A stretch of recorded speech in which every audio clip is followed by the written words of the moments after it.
Greetings, I'm Esmeralda Johnson. Today I want to share a word with you. I made a video previously about the tsunami or flood warning in Panama, where I saw buildings underwater. So this is now the second warning.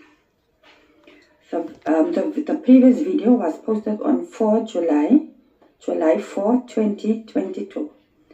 So this morning, August 3, 2024, I browsed through my old videos and decided for some reason to re-watch the Panama video. I feel that what is coming may be imminent. In the previous video, I spoke about the number 3, which appeared 3 times in the year 19